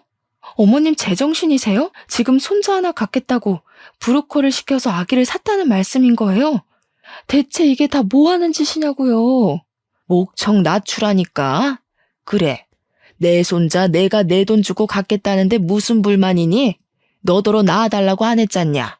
키워달라고도 안 할 테니까 신경 꺼라. 남편 씨도 아니고 그 아이는 그냥 남의 자식인 거잖아요. 지금 남의 자식을 손자처럼 키운다는 거예요? 그런다고 그 아이가 어머님 손자가 될 거라 생각하세요? 죽었다 깨어나도 그 아이는 그냥 남의 핏줄인 거예요. 무슨 생각으로 이런 사고를 치셨어요? 왜 내 손자가 못 되니? 낳은 정보다 기른 정이 더 무섭다는 거 모르냐? 그리고 이미 생모가 포기한 아이다. 어차피 이 아이한테 사실을 알려주지만 않으면 생모를 찾지도 않고 돌아갈 곳도 없는 아이라고. 도대체 뭐가 문제라는 거니? 시모는 자신이 아예 뭘 잘못한 건지 원인을 모르고 있었습니다. 그런 시모를 보고 저는 단지 시모가 제정신이 아니라고만 생각했어요. 아무리 손자가 갖고 싶어도 그렇지 어떻게 남의 아기를 돈 주고 사올 생각까지 했는지. 이럴 거면 그냥 새 며느리를 들이지 그랬냐고 제가 시모에게 고래고래 소리를 질렀더니 시모가 자기 아들 인생에 이혼율 그이게 할 수 없다면서 아들 재혼은 죽어도 못 받아들인다고 했습니다. 그러면서 잘 해결됐는데 뭐가 문제냐고 되레 언성을 높이더군요. 저랑 얘기하니까 피가 거꾸로 솟는다면서 품 안의 아기를 소중하게 데리고 자기 방으로 들어가 버렸어요. 이렇게 큰 문제는 저랑만 다툴 일이 아니잖아요. 퇴근하고 온 남편도 당연히 이 사실을 알았고 그날 저녁 남편이랑 시모는 처음으로 순순히 물러나는 사람 없이 대판 싸우게 되었습니다. 싸우는 대화 내용을 듣자 하니 시모는 브로커에게서 300만 원을 주고 그 아기를 사온 거더라고요. 20대 초반 미혼모 여자의 아기라는데 남편은 시모의 입장을 다 듣기도 전에 화가 나서 당장 그 브로커 명함 내놓으라고 시모에게 난동을 부렸습니다. 시모가 순순히 아기를 내놓지 않자 남편은 시모 품에 안긴 남자 아기를 빼앗았고 아기를 갖다 버리겠다고 겁박을 했어요. 남편이 저렇게까지 화를 내는 건 저도 처음 봤었습니다. 남편의 과격한 행위에 식겁한 시모는 얼른 남편에게 명함을 건넸어요. 그러면 당연히 다시 아기를 돌려받을 거라고 생각을 했던 건지 시모가 남편을 향해 두 팔을 뻗으면서 아기를 달라고 했으나 남편은 그대로 시모를 지나쳐 아기를 데리고 집을 나섰습니다. 그러자 시모가 울고불고 남편을 뒤쫓았지만 이미 차를 타고 가버린 남편을 붙잡진 못했어요. 물론 제가 시모를 못 가게 잡아 말리기도 했지만요. 시모는 남편의 모습이 사라질 때까지 길바닥에 주저앉아 땅을 치다가 나중에는 제게 성질을 내면서 닥치는 대로 저에게 손찌검을 하기 시작했습니다. 당장 내 손자 데려와. 너 때문에 되는 일이 하나도 없다. 네가 이 집에 들어오고부터 나한테 해준 게 뭐가 있냐? 아들 낳아줄 거 아니면 빨리 내 손자 데려오라고. 제발 정신 좀 차리세요. 사람 같지도 않은 짓 하고서 하늘이 두렵지도 않으세요? 나중에 뒷감당 어떻게 하시려고 돈 주고 그런 짓을 하는 거예요. 시모는 남편이 돌아올 때까지 방구석에 박혀 나오지도 않고 밥도 안 먹었습니다. 그렇게 나갔던 남편은 하루 뒤에 돌아왔는데요. 당황스럽게도 남편 품에 아기가 그대로 안겨 있더라고요. 남편한테 어떻게 된 거냐고 물었더니 당연히 브로커한테서 돈은 못 돌려받았는데 남편은 브로커에게 돈 안 받아도 되니까 아기만 다시 가져가라고 했대요. 그랬더니 그것도 브로커가 이미 자기 손에서 끝난 일이니까 알아서 해결하라고 미혼모 연락처랑 주소를 알려주는 덕에 미혼모까지 만났다고 했습니다. 하지만 직접 찾아가서 만난 미혼모는 생각보다 많이 양아치에다 쓰레기라서 아기를 그 여자한테 맡겼다간 아기가 일주일도 못 가 생을 마감할 것 같다는 생각이 들었다고 했어요. 그만큼 미혼모는 엄마의 자격이 없는 여자였다고 했습니다. 그래서 남편은 긴 고민 끝에 결국 다시 아기를 데려오게 되었다고 하네요. 어쩔 수가 없었어. 아기가 죽게 내버려두진 못하겠더라고. 아무래도 좀 더 데리고 있으면서 어디 안전하게 위탁할 수 있는 곳을 알아봐야 될 것 같아. 그 순간 우리에게 닥친 사실에 진짜 기가 막히고 저까지 정신 나가버릴 것 같았지만 남편이 말해주는 아기의 사정을 들으니까 진짜 그 여자한테는 보내면 안 되겠더라고요. 그래서 며칠간 고민하면서 그 아기를 잠시 우리 집에 놔두게 되었는데요. 남편이랑 같이 괜찮은 위탁소를 찾으며 고민하는 며칠 동안에 그만 아기한테 정이 들어버리고 말았지 뭡니까. 무엇보다 우리 딸이 아기를 엄청 좋아하더라고요. 우리 딸도 당시 2살밖에 안 되었을 때였는데 더 아기인 아이를 알아보기라도 하는 건지 아기 옆을 얼쩡거리면서 계속 아기 하며 관심을 보였어요. 신기하게도 자기 인형까지 그 아기한테 다 양보하고 누나다운 모습을 계속 보여주더라고요. 누가 양보라는 걸 가르쳐 주지도 않았는데 말이에요. 그리고 손자가 미쳐있던 시모에게도 변화가 찾아왔는데요. 손자가 생겼다고 사람이 유들유들해져서는 우리 딸에게도 처음으로 손녀 대우를 해주기 시작했어요. 저 또한 우리 딸과 잘 어울리는 그 아기를 보면서 예뻐서 눈이 계속 가긴 하더라고요. 신기하게도 마치 그 아기가 우환이 깃든 저희 집안에 활기를 찾아주는 것만 같았습니다. 그래서 진짜 말도 안 되게 그 아기를 입양하기로 마음을 먹었어요. 남편이 제 결정에 깜짝 놀라긴 했지만 시모도 좋아하고 우리 딸도 좋아하고 나도 좋은 거라면 남편 또한 좋다고 금방 수긍을 해주었어요. 저의 소중한 둘째는 이렇게 생겨났습니다. 정말 말도 안 되는 일 때문에 제게 아들 녀석이 생겨났지만 이렇게 일이 마무리되었다면 제 이야기가 조금은 덜 서러웠을지도 몰라요. 아이 문제가 해결이 되자 제게 또 다른 골칫거리가 찾아왔는데요. 제 최악의 에피소드는 이때부터가 진짜였습니다. 남편이 어느 순간부터 야식과 회식 자리가 많아져서 새벽에 귀가하는 일이 늘어갔어요. 술에 찌들어서 제정신일 때를 거의 볼 수가 없었을 정도로 빈번했습니다. 그런데 저는 정말 순진하게도 이 모든 변화가 남편 말 그대로 회식이랑 야근이 많아서인 줄 알았어요. 또 제 남편은 제게 한없이 착하고 내 편이던 사람이었기 때문에 남편에게 수상쩍은 문제가 있을 거라곤 생각 자체를 못했었어요. 남편의 문제를 눈치챘던 건 우리 아들이 처음으로 심하게 아팠을 때였습니다. 아들이 계속 토하고 몸에 열이 나길래 병원을 가야 했는데 마침 남편 퇴근 시간이랑 맞물리더라고요. 그래서 남편 차를 타면 좋겠다 싶어 전화를 했더니 아무리 해도 안 받는 겁니다. 더는 지체할 수 없어서 할 수 없이 저는 시모한테 딸을 부탁하고서 아들 안고 혼자 응급실에 연락해 집을 나섰습니다. 택시 타고 급하게 가까운 대학병원을 먼저 찾았고 아들은 장염 판정을 받았어요. 다행히 아들은 링거 한 대 맞으면서 급한 불을 끌 수 있었고 뒤늦게 잠에 푹 들었습니다. 혼자 고군분투를 했더니 힘이 쭉 빠지더라고요. 아들 손을 조물락거리면서 침대에 머리를 기대고 있었는데 그 순간 잊고 있던 남편에게서 전화가 왔었습니다. 받자마자 왜 이렇게 연락이 안 됐냐고 나 혼자 애 아파서 무서웠다고 하소연을 하려고 했는데 수화기 너머에서 건너오는 목소리는 정작 낯선 여자의 것이었습니다. 안녕하세요, 사모님. 오빠가 오늘은 좀 거하게 마셔서요. 곧 보낼게요. 참, 우리 아들은 잘 크고 있죠? 좋은 엄마 만나서 잘 크겠지 뭐. 이렇게 말하면 제가 누군지 아실까요? 그 순간 저는 잠들어 있는 아들 얼굴을 한번 쳐다봤고 낯선 여자가 바로 이 아이의 엄마라는 사실을 눈치챘습니다. 소름이 쫙 끼침과 동시에 머릿속으로 수만 가지의 물음표가 생겼어요. 그중 이 미혼모가 왜 내 남편이랑 같이 있는지가 가장 의문이었습니다. 그러나 제가 문제로 걸고 넘어지기도 전에 전화가 끊어져 버렸고 제가 전화를 다시 걸어도 더 이상 그 여자 목소리는 들을 수가 없었어요. 결국 저는 다음날 아들을 데리고 다시 집으로 가서 출근하려는 남편에게 따질 수밖에 없었습니다. 당신 뭐야? 그때 그 미혼모랑 여태 만나고 있었던 거야? 왜? 뭐 때문에? 어째서? 나한테 그런 약속에 대해 한마디도 설명한 적 없었잖아. 그 여자가 애 때문에 당신한테 뭐라 해? 이미 우리 아들로 입양까지 마쳤는데 법적 문제 없는 거 아니야? 대체 그 여자한테 무슨 볼일이 있어서 만나는데?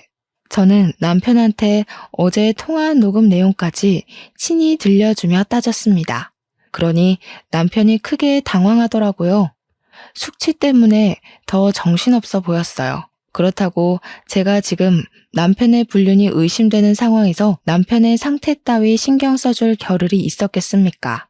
저는 남편을 더 몰아붙이면서 설마 내가 생각하는 부정행위인 거냐고 둘이서 술 마시고 오빠 오빠 거리는지 말해보라고 소리만 질렀어요. 그걸 시모도 옆에서 같이 듣고 있었는데 시모 역시 적잖이 놀란 듯 했습니다. 그런 상황에서 남편이 머리 굴린다고 누나를 불안정하게 흔들어대는데 그것만으로 이미 제 예측이 맞는다는 것에 힘이 실리는 꼴밖에 안 되더라고요. 제발 아무런 사이도 아니라고 변명이라도 해주길 바라며 말을 좀 해보라고 소리를 쳤더니 남편이 되레 저한테 소리 좀 지르지 말라고 목청만 높였습니다. 그리고는 머리 아파 죽겠으니까 출근하고 와서 얘기하자면서 도망치듯 집을 나가버렸어요. 시모가 이게 무슨 일이냐고 저한테 정황 설명을 마구 요구했는데 자기 아들 편들 게 뻔해 보여서 시모 얼굴도 보기가 싫더라고요. 그와 동시에 시모 품에 있는 아들까지 순간적으로 미웠습니다. 사랑하는 사람에게 배신당하는 건 상상 이상으로 힘들잖아요. 그래서 제게는 제 감정적 슬픔을 감당해줄 원망의 대상이 필요했던 것 같아요. 그게 바로 아들의 존재였어요. 이렇게 남편이 비뚤어진 걸 죄 없는 아들 탓으로 돌리면서 아들만 아니었다면 우리 가정에 불순물이 묻지 않았을 거라고 저 혼자 그렇게 위안 삼고 원망을 했었습니다. 그래서 저는 시모랑 아들을 완전히 외면하고서 방에 들어와 제 딸을 끌어안고 눈물을 흘렸어요. 그리곤 퇴근하고 온 남편에게 이혼을 통보받았습니다. 무슨 생각인 건지 남편이 제게 이혼을 요구하더라고요. 미혼모를 처음 본 그날 자신이 미혼모와 다투다가 미혼모가 사정하는 바람에 사연을 들어주게 되었는데 같이 술을 마시게 되었고 둘이서 넘어선 안 되는 선까지 넘었었다고 고백을 했습니다. 그 뒤로 서로에게 마음이 생겨 줄곧 만남을 이어왔다고도 했어요. 그러니까 그 기간이 갓난 아기 때 내 품에 들어온 우리 아들이 2살로 클 때까지 계속되어 왔다는 겁니다. 저는 더 깊은 내막을 듣진 못하고 그대로 남편의 귀싸대기를 날렸습니다. 그리고 주방으로 가서 집에 있는 고춧가루를 가져와서 남편 얼굴에 쳐 뿌리고는 봉지째로 남편 면상에 집어 던져버렸어요. 그래서 이혼하자고? 딴 여자 생겼으니까 나보고 네 옆에서 꺼지라는 거야? 어떻게 당신 입에서 이혼이란 말이 나올 수가 있어. 이 양심 없는 새끼야. 쓰레기 짓은 네가 다 해놓고 뭐가 떳떳해서 고개 쳐들고 이혼 소리를 해? 네가 뭔데 나를 까? 뭔데 이혼 얘기를 먼저 하냐고? 쌍욕이란 쌍욕은 다 하면서 남편을 원망했고 배신감을 느낀 만큼 남편을 개패듯이 패고 또 팼습니다. 그러자 시모가 무섭게 달려와서는 저를 밀치더라고요. 자기 아들이 설령 불륜을 저질렀다고 하더라도 시모에겐 아들이 중요했고 손자가 중요했던 겁니다. 시모에게 저라는 사람은 그저 남편을 보필할 여자, 손자를 키워줄 여자밖에 안 되었던 거예요. 그런데 황당한 건 뭔 줄 아시나요? 이제 그만 그리 사랑하는 아들 뜻에 따라 저랑 남편을 이혼시킬 법도 할 텐데 시모 하는 말이 진짜 재밌더라고요. 네가 하라는 대로 다 하마. 그래도 이혼은 안 된다. 그냥 내 아들이랑 그 여자랑 만나든 말든 신경 끄고 네가 이 집에서 상전처럼 살면 되잖냐. 앞으로 네가 하는 일 다 입안될 테니까 이혼은 절대 생각도 마라. 말 같지도 않은 소리 한결같이 하시네요. 어머님 아들이 이혼하고 싶다잖아요. 한낱 미혼모한테 미쳐서는 양아치 여자를 옆에 두고 싶다 하는데 어머님 돈 주고 일 꾸미는 거 좋아하시지 않아요? 그 정신 나간 여자 데려와서 어머님 손맛대로 신분 위조해주면 되겠네요. 안 돼. 내가 그 여자를 알아도 제일 잘 알지. 우리 손자 데려오려고 사전 조사를 얼마나 꼼꼼하게 했는데 일부러 더 음지에 있는 여자를 찾은 거란 말이야. 그런 인간 말종인 여자는 우리 집 며느리로 절대 못 들인다. 웃기네요. 인간 말종의 핏줄은 괜찮은데 인간 말종을 며느리 삼을 수는 없다. 어머님의 그 잘난 기준 진짜 너무 역해서 더는 이해해주기 싫어요. 돈 주고 애를 사오는 인간이나 그의 엄마랑 바람 피우는 인간이나 그 부모의 그 새끼인데 제가 너무 큰 기대를 한 것 같네요. 진작에 이 답 없는 집구석 나왔어야 했는데 저는 이혼 합의는 절대 해줄 생각이 없어서 제가 당한 만큼 소송으로 갚아주겠다고 경고장을 날려준 뒤에 바로 짐을 챙겼습니다. 소송을 한다니까 둘이서 꽤나 놀랐는지 남편이랑 시모가 저를 막으려 했지만 이미 당시 제정신이 아니었던 저는 내 몸에 손대면 경찰에 신고해버릴 거라고 악까지 질러버렸어요. 그동안 쌓였던 게 물밀듯이 솟구치니까 정말 괴성을 독하게 내지를 수가 있겠더라고요. 한 번도 시댁에서 정신 나간 사람처럼 보였던 적은 없었는데 제가 처음 보는 모습을 드러내니까 그 둘도 놀라서 그냥 내버려 두더군요. 그 상태로 저는 가벼운 짐만 챙긴 뒤에 딸만 데리고서 그 집을 나오려고 했는데요. 제가 신발을 신는 순간 아들이 저를 쫓아 신발장까지 아장아장 걸어오더라고요.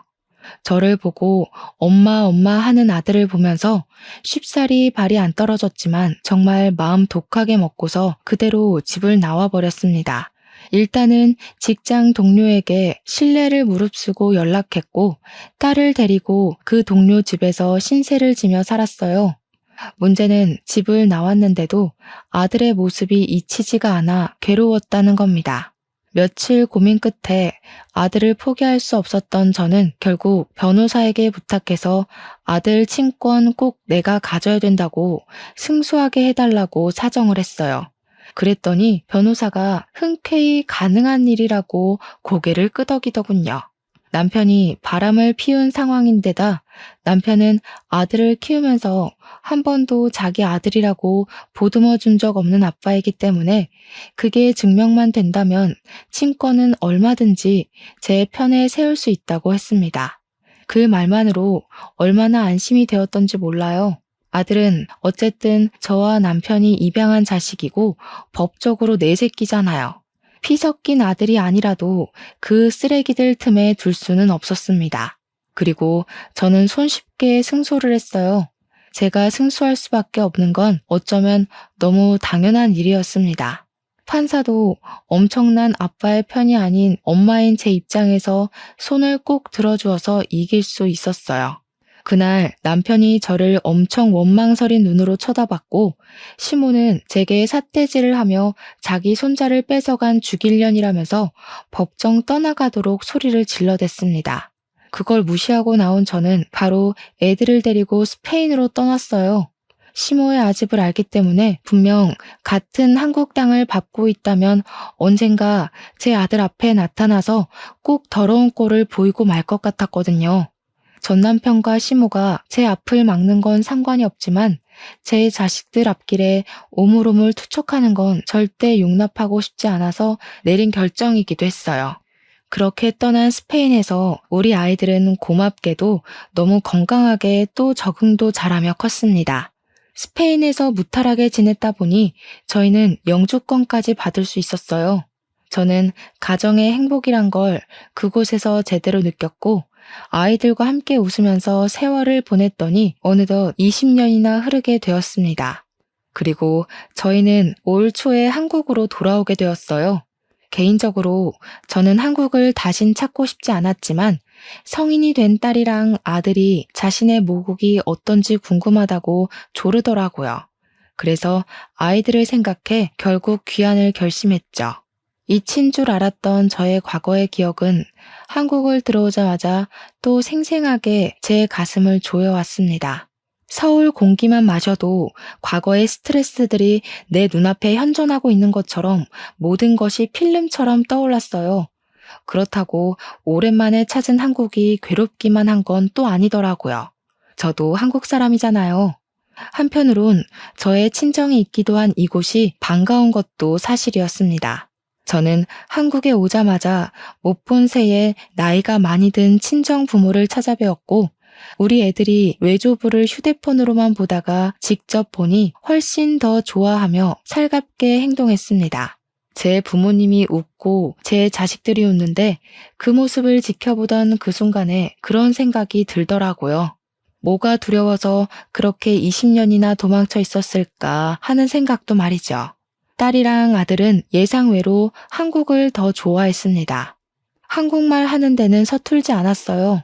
제가 한국말을 쓰면서 아이들에게 한국인이라는 걸 잊지 않도록 신경 썼거든요.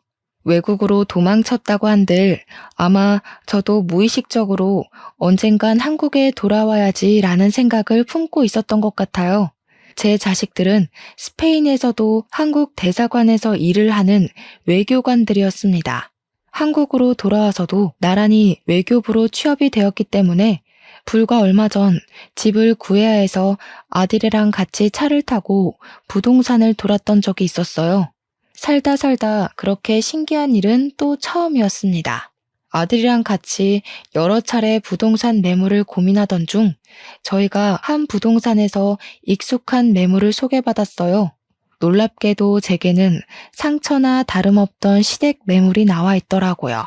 중개사가 말하길 그 매물 주인이 할머니가 건강이 악화돼서 병원비가 많이 필요한데 아들 되는 사람이 불륜 사건 터지는 바람에 대기업 직장을 잘려서 급전이 급한 상황이라 집을 팔고 작은 데로 이사를 간다고 했다네요. 그것이 시모랑 전 남편 얘기라는 걸 알아서 순간 저도 모르고 가슴속 응어리가 쪼여왔습니다. 화병이 도진 듯 열기가 올라서 가슴 중앙을 2번 쳤더니 아들이 걱정하면서 왜 그러냐고 묻더군요. 저는 그 부동산을 나와서 아들이 사주는 냉커피 한 잔을 마시며 어렵게 설명을 해줬는데요. 애들이 학교 다닐 나이에 제가 이미 제 사정과 애들의 아빠 사정, 그리고 입양 사정도 모두 얘기를 해줬었어요. 그때마다 제가 시모랑 전 남편 기억 때문에 한 번씩 한숨을 내뱉으면 착한 우리 애들은 그저 제 걱정과 자신들을 홀로 키워준 저에 대해 존경심밖에 없다고 위로해 주었고 저를 대신해서 늘 시모랑 전 남편에게 앙심을 품고 있었습니다. 그래서 그런지 시모랑 전 남편 얘기를 다시 꺼내도 아들은 그리 놀라지 않더라고요. 오히려 저를 그리 괴롭히고 자신을 2번 버려지게 했었다는 시모랑 전 남편 존재를 얼떨결에 찾았다 보니까 궁금해하기까지 했습니다. 그러면서 하는 말이 아들이 시모 집을 매매하자고 제안했어요. 놀라서 무슨 생각으로 그런 소리를 하냐고 너한테 상처 준 사람들인데 왜 굳이 나서서 또 상처를 받으려고 하냐고 했더니 아들은 그 사람들한테 받은 상처가 얼마나 아팠는지 전혀 기억 안 나지만 해선 안 될 짓을 했다는 걸 알게 해주고 싶다고 했어요. 뿐만 아니라 제가 더 놀랐던 건 그 매물에 대한 숨겨진 복권이 따로 있었다는 겁니다. 그래서 얼떨결에 아들 주도하에 그 집을 매매하게 되었는데 그러기 위해서는 집주인을 만나야 했어요. 시모가 건강했다면 직접 왔겠지만 다 죽어간다고 했으니 대리인으로 부동산을 찾아온 전 남편을 마주하게 된 자리였습니다.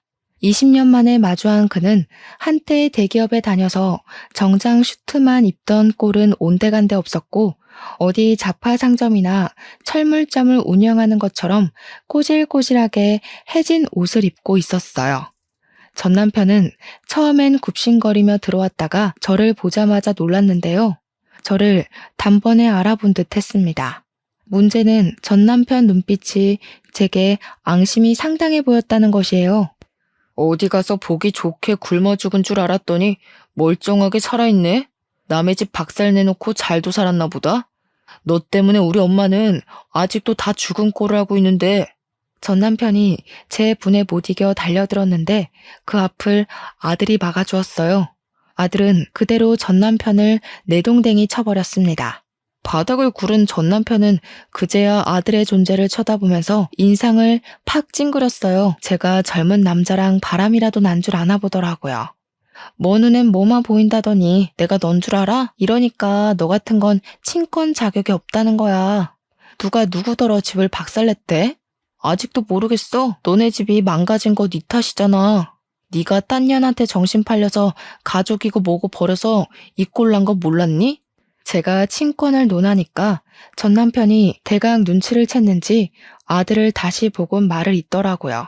곧 자리에서 일어나 아들의 손을 잡으면서 입을 해벌쭉 벌렸습니다. 얘가 그 아기라고? 네가 진짜 윤의 아들이니? 아이고야, 내가 네 아빠야. 나랑 네 할미가 널 데려왔다고. 얼굴 좋은 것 보니까 어디 좋은 데서 일하나 보구나. 네 머리가 이 아빠를 닮아서 그래. 이제라도 집으로 돌아와라. 아빠한테 오기만 하면 친엄마도 찾아줄게. 네 친엄마가 자꾸 도망다녀서 나도 요즘 정신이 없다. 아들 찾았다고 하면 분명 나타날 거야. 윤혜는 아무래도 미혼모의 이름인 듯 했습니다. 아들은 그걸 듣고 되레 표정을 더 차갑게 굳혔어요. 그러고는 바로 전 남편의 손길을 뿌리치더니 그대로 주먹을 써버린 거 아니겠습니까? 아예 아빠라고 생각도 안 하는 태도였고 지칭도 아저씨라고 하면서 과감하게 전 남편을 후려치더라고요. 아저씨 면상 한번 보고 싶었는데 내가 쓰레기라고 생각한 사람 입에서 아들 소리 들으니까 기분 더럽네요. 누가 아빠고 누가 엄만데요? 내 부모는 내가 정해요. 생모는 내가 버렸는데 아저씨는 뭐예요? 애초에 나랑 피는 섞였어요? 그냥 나 주워다 준 브로커랑 다른 게 없어 보이는데요? 뭐? 너 이 자식, 내가 너 분유값 대주고 병원비 대주고 다 했어. 이게 애비 은혜도 모르고 뭐 아저씨? 말버릇이 그게 뭐냐? 자꾸 애비 거리지 마세요. 차라리 얼굴 모르는 생부 존재가 나을 지경이에요. 저랑 엄마는 여기 매매자 입장으로 온 거거든요. 이 정도 질척됐으면 그만하시고 도장이나 찍으시죠. 아저씨 엄마 죽어간다면서요. 돈 급하지 않으세요? 전 남편은 아들이 건방지다며 아들의 멱살을 잡으려 했지만 다 늙은 아저씨가 혈기왕성 청년의 힘을 이기는 건 불가능하지 않습니까? 전 남편은 그대로 아들의 주먹을 한 대 더 맞았을 뿐이었어요. 전 남편은 아들에게 말로 터지고 손으로도 쥐어 터진 후에야 부동산에 온 목적을 실행했습니다. 계약서에 도장부터 찍었어요. 그러더니 아들은 현금으로 비용 지불하겠다며 찾아온 현찰 봉투를 들고서 전 남편 머리 위로 툭 던졌습니다. 우리 엄마는 제 옆을 내내 지켜준 이분뿐이에요. 아저씨가 나중이라도 우리 엄마 발목 잡으러 나타날까봐 일부러 한 번쯤 경고하려고 만나준 거니까 이젠 다시 마주치는 일 없을 거예요. 그리고 웬만하면 바빠도 뉴스는 좀 보세요. 멍청하니까 이렇게 제 복도 발로 뻥 차버리지. 전 남편이 아들의 말을 이해하지 못해서 아들을 째려보고만 있었는데요. 아들이 하는 말뜻은 아까 제가 말씀드렸던 매물 복권이라는 사실을 뜻하는 거였어요. 사실 시댁 매물이 있는 동네가 며칠 전 재개발 확정이 되면서 땅값이 폭등해 뉴스에 난 적이 있었거든요. 전 남편이 몇 개월만 더 버텼다면 몇 배의 보상금을 받고 정말 좋은 아파트로 이사 갈 수 있었을 텐데. 아들 말대로 전 남편이 제 발로 복을 냅다 차버린 셈인 겁니다. 아마 하늘에서 더 어렵게 살 팔자여야 된다고 벌을 내린 게 아닌가 싶어요. 그 뒤로 저는 완전히 제 가슴속 응어리를 비워낸 것처럼 시원함을 느끼며 살고 있습니다. 더 이상 전 남편과 시모가 제 가정에 허튼 짓이라도 할까봐 전전긍긍할 필요도 없고 자녀들한테 복의 겨울만큼 효도까지 받고 있으니 이보다 더 좋은 세상이 있을까 하며 지내고 있어요. 제 속의 한은 20년이나 걸려서 완벽하게 해소가 되었지만 그래도 이 긴 세월 동안 느낀 것이 있다면 절대 나쁘게 살면 안 되겠다는 마음이었어요. 마치 하늘에서 다 지켜보고 나쁜 짓 한 사람들의 결말은 처참할 수밖에 없다는 걸 알려주는 것 같았거든요. 20년이나 지난 세월에서도 가혹하게 무너질 게 남았다는 걸 누가 알았겠습니까? 아무튼 저는 더 행복한 시간을 보내고 있습니다. 애들 덕분에 일도 안 하고 있고 친정 부모님과도 해외여행도 계획했어요. 친정 부모님이 제가 살았던 제2의 고향 스페인이 궁금하다고 하셔서 손자, 손녀를 가이드 삼아 보고 싶다고 하시더라고요. 앞으로도 저희는 오늘처럼 즐겁고 편하게만 사는 게 목표입니다. 저희뿐만 아니라 모든 분들이 웃는 날이 많았으면 좋겠네요. 얘기가 너무 복잡하고 길었습니다. 이만 마무리 짓도록 할게요. 읽어주셔서 감사드려요.